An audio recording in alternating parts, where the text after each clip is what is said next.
The Jewish eschatology, gates and thresholds, Sheol's mouth, and the narrowing of days. In earliest Israelite imagination, the dead do not stand before judges or banners, but recline in a single dim house called Sheol, a common grave, the place beneath the earth where life persists in a low, muted register. It is not a courtroom, it is a cellar, righteous and wicked alike, left there in diminished life. A social basement where names are kept, but the bright affairs of living are hushed.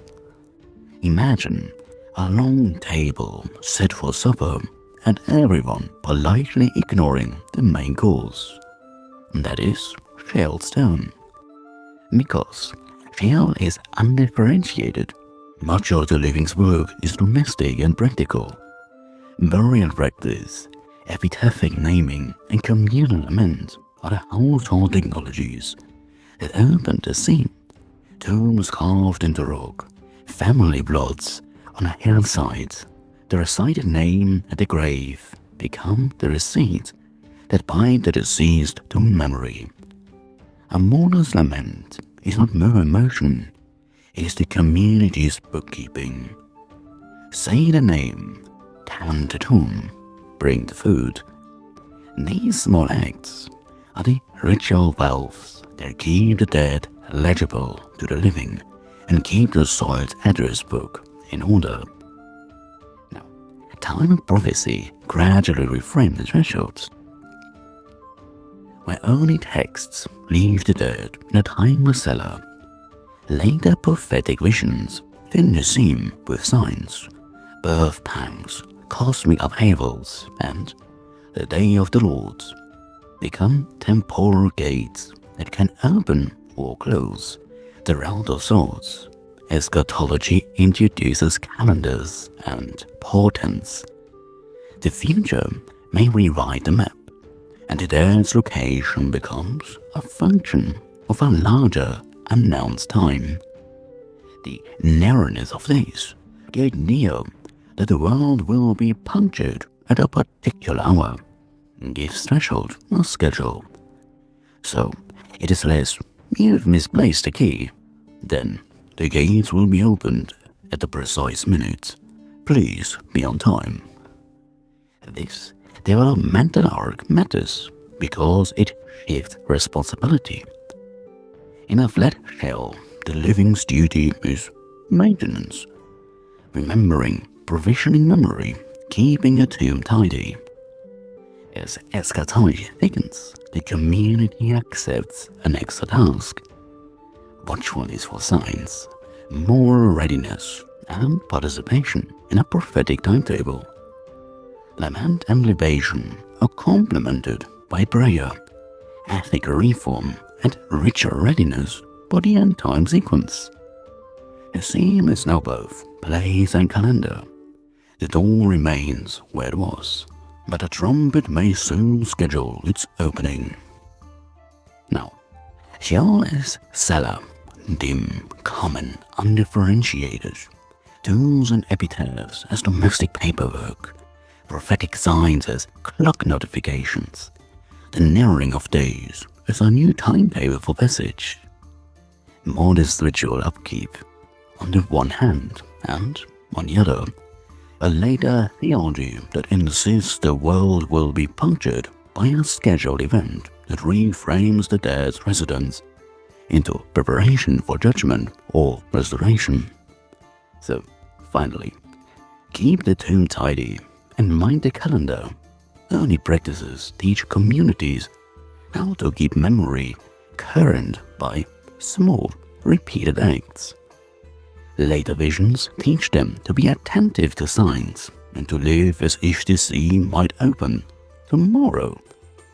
Either way, someone must do the housekeeping, and in this tradition, the living's labor at the threshold is both devotion and social insurance. Transit and Psychopomps, from shadoways to messianic escorts. Now, transit shifts from anonymous descent to guided hope. The dead move from Sheol's hush into a theater of escorts, angels, messianic heralds, at an expected rising that turns a one-way road into a promised return. Now, once the world was quieter about death, the common house called Sheol took the dead in, and people lowered bodies into the earth as one might tuck a book back on a shelf. There was no trumpet, no escort, only the practiced hands of the mourners, the lamp at the tomb, and the slow company, less descent into shadow. It is a disarmingly domestic image, a cellar for the human household, dim and undifferentiated, where names are whispered and life goes on in a muted key. But then the story tightens. Gradually, the horizon acquires figures. Unseen messengers begin to appear in the margins of prayer and prophecy. Angels step into the picture as attendants, not intimations of theatrical judgment so much as visible hands who gather the dying, mark their names, and keep a register. Where once a corpse was simply set down, now a company meets it. Winged presences, a recorded testimony, the sense that someone is taking notes and will one day read them aloud. Alongside angels, the messianic choreography grows bolder. Prophetic voices promise a vindicator, a herald, a figure who will call the scattered and gather the righteous. The dead are no longer only below. They are standby, placed in a waiting room of sorts, for a summon that will reorder history. The expectation is public and punctual. Cosmic trumpets, the gathering of the elect, an appointed era when the time of the tomb will be pierced by a deliberate summon. Resurrection theology changes the map entirely. Transit ceases to be a single downward motion and becomes a two-way initiatory.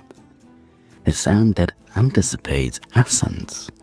Bodies are buried with names remembered because they are expected to be gathered again. Rides and laments become the ledger entries of a future calling. The dead are not simply archived, they are on a roster, a list to be read when the appointed time arrives. The Psychopomps adapt to this new choreography. Angels become not only guides but witnesses, and they escort the soul, present its case, and then stand as witnesses to a reversal. Messianic figures are both herald and midwife. They call the moment and have authority to bring the buried back into the world of the living. Even the language changes from gone below to awaiting the day, from sleep to waking, from loss to promise. And with that language, the grief of the living acquires a note of guarded hope. And practices set up the household that once got lambs at homes, now falls prayer, watchfulness, and prophetic attentiveness into the morning. The community learns to do two things at once: to tend the grave and to scan the horizon. The dead's passage is both maintained by memory and anticipated by faith. Lament remains a technique of attachment, while hope becomes a practical preparedness for the final summon.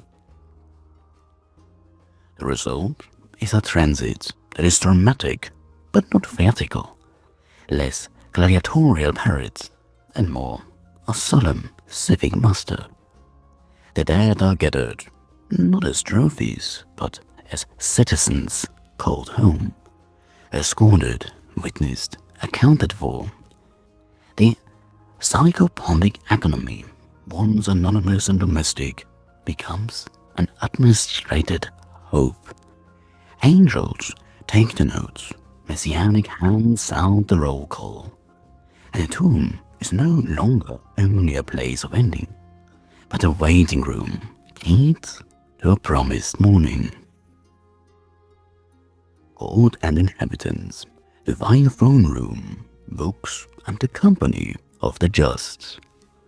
And later imaginaries transpose courtroom language into the eschaton, and God as judge, angels as registry keepers, the righteous gathered in company, and adversarial figures, accusers, forces of chaos, arrayed against renewal. So, picture a great hall unlike any mortal courthouse, not wood-paneled but cosmic in scale, a throne that is more verdict than ornament, and a silence that feels like the hush left on entire people straight in their accounts. In later Jewish and Christian imagination, the afterworld's drama acquires a legal frame. God sits as a final arbiter. Angels file and guard records. Enemies and accusers gather the evidence. And the righteous assemble, not as isolated souls, but as a remembered company whose lives and names make the moral ledger legible. The motive of books becomes the obvious prop. Scripture preaching and art habitually borrow a courtroom's simplest technology, the written records. Books register deeds, names and deaths. A theoretical metaphor the peers find comforting because it promises order where grief feels chaotic. The register is both memory and testimony. Every kindness, every failure, every public work is docketed, not merely in the mind of gods, but in the imaginal bureaucracy that keeps the ledger current. It is practical as a clerk's desk, and as final as a seal. Angels appear as the office staff of this celestial administration. They are not merely decorative winged forms.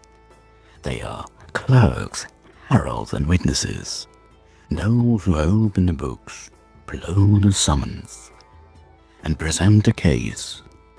In visual and homiletic traditions, angels carry the twin offices of witness and courier, and they witness human deeds, they gather testimony, and they escort the righteous forward to their place in the company. Saints and martyrs function similarly in popular imagination. They are character witnesses, exemplars whose faithfulness gives the community a narrative of continuity and courage. Opposed to this is an adversarial figure who borrows from older judicial idioms, the accuser. In many traditions, Satan or the prosecuting spirit plays that role, a figure who assembles indictments and presses the case against the living and the dead.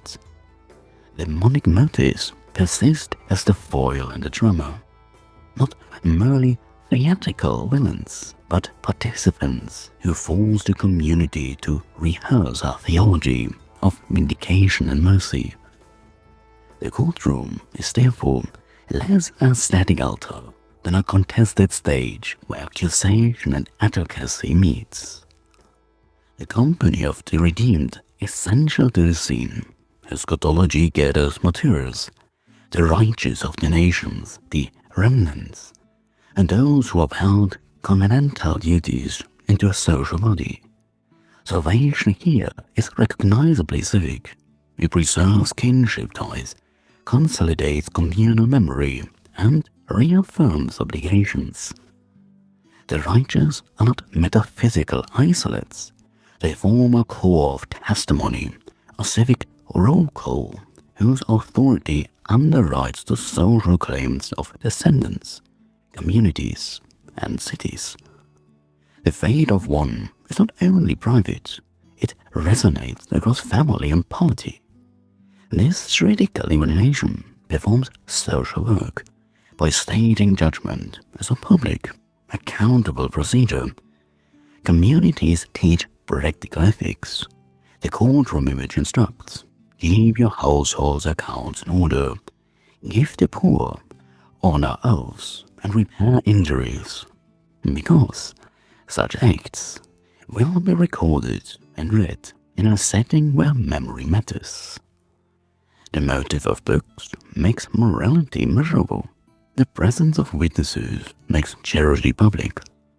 And the figure of the accuser sharpens the need for accountability and repair before matters arrive at a cosmic bench. And there is also a pastoral balance to the doctrine. Alongside the legalism runs a strong current of intercession and mercy. Saints and angels plead. Liturgy and prayer function like petitions filed on behalf of the vulnerable, the dead. The juridical moment is not merely punitive theatre. It is also the stage for advocacy, restoration, and communal petition. Practice and prayer become complementary procedures. One locks leads, the other pleads for clemency and repair. Imagery in art and preaching recycles simple, powerful signs. Scales, books, gates, trumpets, because they teach at a glance. A scale suggests balance, an open book promises transparency, a gathered company shows continuity. The hybrid iconography reminds people that moral life is both remembered and witnessed. That is the point. Society is accountable to itself across generations, and the eschatological code is a theatrical device that keeps the intergenerational account visible. This cosmic courtroom is an oddly domestic idea, dressed in celestial language. It makes moral life legible by turning memory into records and relationships into testimony. The drama asks the living to do the quiet, practical work that matters. Feed the poor, mend wrongs, tell the true story of a life. Because those acts are the entries that will be read aloud when the books are opened. In the end, the Last Judgment's bench is less a place of spectacle and more a civic audit. Who honored their neighbors, who kept their word, and who will the community remember with blessing? Judgment, reward, and cultural function, resurrection, vindication, and communal hope. Judgment becomes eschatological indication, a public, restorative denouncement, which reward is bodily rising, communal repair, and the mending of a broken world. Doctrines that sustain hope, enforce shared norms, and give grief a forward-facing narrative in the midst of crisis. Now, a field of sleepers beneath the earth, a sky that opens not to accusation but to summons. The dead are called back, not merely to personal comfort, but to communal restoration. Resurrection is the headline promise: bodies gathered, wounds healed, and people remade into a healthier continuity. It is less an abstract metaphysical prize and more a social remedy. The community's losses are reordered, names are vindicated, and histories that were broken by violence or exile are stitched back together in public life. Vindication works like repair. The language of judgment becomes the language of reparation. Wrongs are not only punished by set rights, debts are acknowledged and, where possible, mended.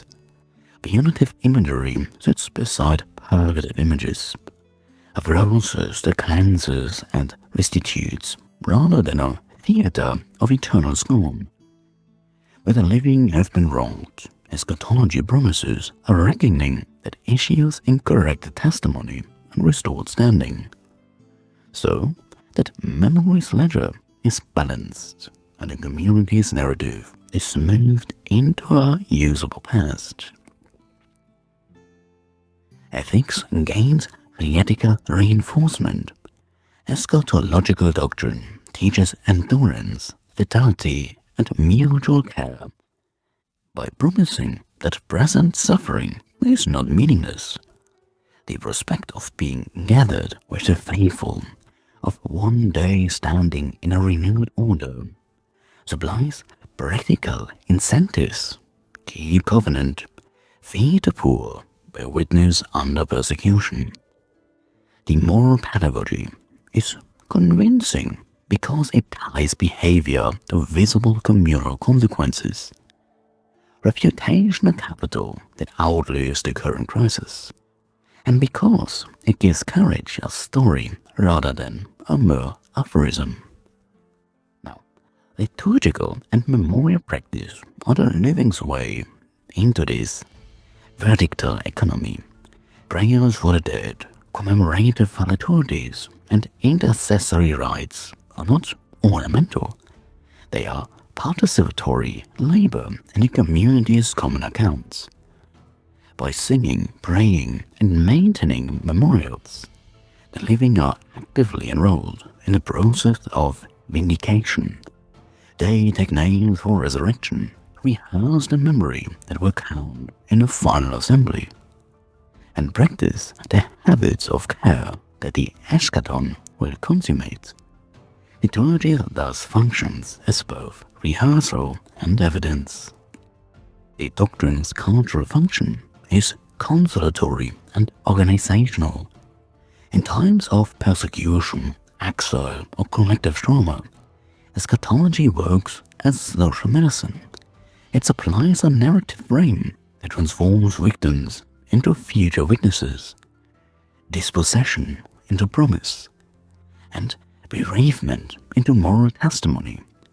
Communities that hold such hope are better able to maintain solidarity under stress, because suffering is repositioned as part of a teleology that will ultimately vindicate them and bind their story into a larger redemptive arc.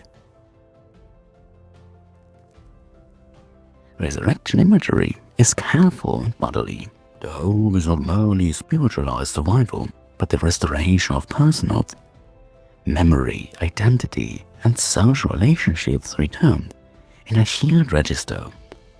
That bodily emphasis matters politically. It affirms that injustice done to bodies, violence, exile, hunger will not be lost to mere sentiments, but will be part of the public accounting that restores names, land, and dignity.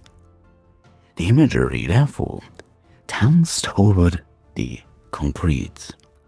Raised hands, reunited families, fields return to their keepers. And finally, the tone is both earnest and practical, with a touch of dry realism.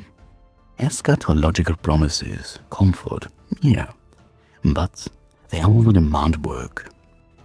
Hope here is not an opiate, but a call to responsibility. Keep your covenant, tend the poor, remember the dead aloud, and perform the rituals that hold community memory stable. The theological payoff, vindication, and a renewed world lays a moral exhortation with a public horizon that makes grief intelligible and civic action purposeful. While the reading names aloud at dawn, a bell that marks both prayer and civic notice. A granddaughter told the songs that will be sung when the summons comes. Judgment in this register is less private condemnation and more communal correction. Resurrection as compensation, vindication, social repair, and hope as the world that keeps people going until the day when memory and justice meet on the same clean fields. So, Jewish eschatology travels from shattering collective Sheol to a doctrine that insists the story does not stop in the dark. Thresholds become prophetic clocks, escorts gather the faithful, and the final accounting is not merely punitive, but reparative and communal, a theological way to keep grief from being the last words.